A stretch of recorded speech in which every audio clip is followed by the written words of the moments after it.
Dari mana kita bisa tahu bahwa Allah itu esa? Bagaimana kita bisa tahu? Dari Quran. Quran turunnya sama siapa? Quran turunnya sama Nabi Muhammad.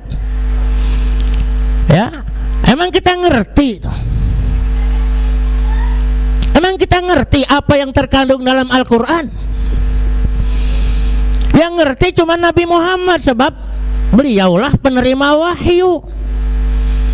Makanya ulama-ulama kita yang tawadhu tidak berani menerjemahkan Al-Quran langsung. Selalu mereka mendahului wallahu a'lamu bimuradihi, Allah yang lebih tahu maksudnya. Ya.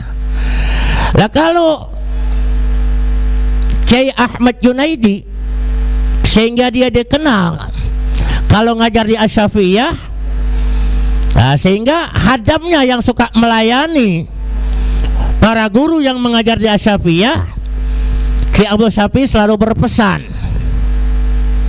nanti kalau ada kiai kira-kira, kasih makan dia, layani dia yang baik. Sampai gelarnya kiai kira-kira, padahal alimnya Masya Allah. 4/5 ilmunya Sayyid Muhammad Ali Al-Maliki dikuasai oleh beliau. Namun begitu alimnya beliau tidak berani langsung menerjemahkan Al-Quran. Selalu beliau mengatakan wallahu a'lamu bimuradi, yang kira-kira artinya begini tuh, yang kira-kira. Sebab nggak berani, bukan nggak berani, cuman Allah yang tahu maksudnya. Tapi orang sebelah sono itu begitu berani, ya, begitu berani menerjemahkan dan memponis, sehingga tidak boleh orang lain mentakwilkan, nggak boleh takwil. Lah bagaimana nggak boleh takwil? Allah yang mengatakan la ya'lamu ta'wilahu illallah warrasikhuna fil ilmi. Tidak ada yang mengetahui takwil daripada ayat-ayat Al-Quran kecuali Allah dan orang-orang yang betul-betul mendetail menguasai ilmunya. Paling kagak 40 pak ilmu agama betul-betul dikuasai. Kalau ini kan enggak. Nahu sorobnya kagak tahu, balagonya kagak tahu, ma'ani badi mantik bayan kagak tahu. Tapi mereka begitu berani langsung memponis, nggak ada takwil, begitu adanya. Makanya dalam hal ini kita lihat bagaimana seorang sahabat Sayyidina Abu Bakar yang begitu cerdas, begitu bijaksana, ketika turun ayat al-yauma akmaltu lakum dinakum wa atmamtu alaikum ni'mati wa raditu lakumul islam madina,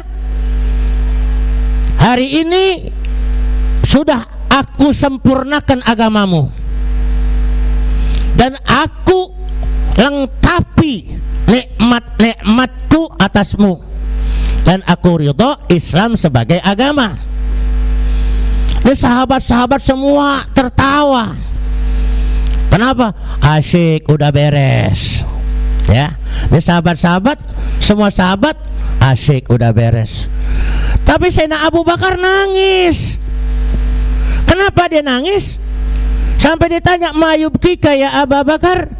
Apa yang membuatmu menangis hai Abu Bakar? Iya, kalau tugas udah selesai, ini kira-kira mau kemana? Pasti nggak lama lagi orang yang sangat kita cintai ini akan meninggal dunia. Balik kepada pemberi tugasnya, akan kembali kepada Allah Subhanahu wa Ta'ala. Baru yang lain tuh sadar, oh iya benar juga tuh. Ini kehebatan Abu Bakar. Apa itu bukan takwil? Orang cerita kesempurnaan tapi dia nangis, orang lain pada gembira. Kemudian dalam menyikapi Dhaharal fasadu fil barri wal bahri bima kasabat aydin nas. Sayyidina Abu Bakar mengartikan rusaknya bumi ini, rusaknya alam ini adalah lantaran fil barri wal bahri. Albar di sini tidak diartikan daratan, tapi albar ini mulut.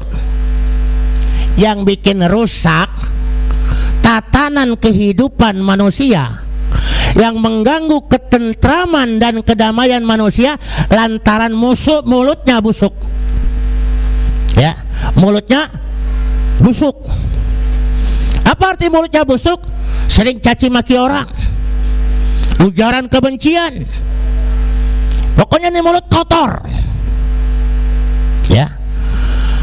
Fil barri di daratan. Tapi Sayyidina Abu Bakar mentakwilkan adalah rusaknya tatanan alam semesta, rusaknya bumi ini tidak ada kedamaian lantaran busuknya mulut manusia. Coba aja sekampung kalau mulutnya pada lemes, damai apa ribut? Ribut. Ini kehebatan Sayyidina Abu Bakar. Al-Bahar di sini ditakwilkan oleh Sayyidina Abu Bakar hati. Jadi yang bikin rusak adalah mulut dan hati. Hati kita suka curiga sama orang mulu. Ya, yang membuat hati kita ini kecewa dan segala macam, itu hati. Itu hebatnya Sayyidina Abu Bakar. Kita kembali kepada pokok permasalahan. Bagaimana mungkin kita akan kenal Allah tanpa kenal Rasulullah? Sekarang dikatakan dalam satu hadis riwayat Imam Anas, la yu'minu ahadukum hatta akuna ahabba ilaihi min waladihi wa walidihi wan nasi ajma'in. Tidak akan sempurna iman seseorang sampai aku Rasulullah lebih dicintai olehnya daripada dia cinta kepada anaknya, daripada ayah bundanya, dan daripada kecintaan manusia. Rasulullah paling dicintai. Dalam riwayat lain menurut Imam Muslim, hatta akuna ahabba ilaihi min ahlihi wa amwalihi wan nasi ajma'in. Lebih dari kecintaannya terhadap keluarganya, hartanya, dan semua manusia. Kita ngaku cinta Nabi, tapi harta kita masih kita sayang-sayang, agak mau kita sedekah. Bagaimana kita bisa dikatakan cinta Nabi? Orang bisa cinta Nabi sebagaimana orang-orang yang pada demo bela Nabi. Kan hebat tuh bela Nabi. Nabinya dihina, dia diam aja. Nabinya dihina, dia diam aja. Dari mana diketahui nabinya dihina? Orang yang mengadakan peringatan Maulid, maka dosanya lebih besar daripada dosa berzina dengan ibunya. Nah kan kurang ajar itu. Orang mengagungkan Nabi tapi dikatain begitu. Anehnya diam aja. Ada nggak umat Islam yang demo? Kagak, diam aja. Jadi aneh bela Nabi itu di mana? Ya. Ketika ibu Nabi, orang tua Nabi dihina, bahwa ayah ibunda Nabi masuk neraka, bukan penghinaan itu.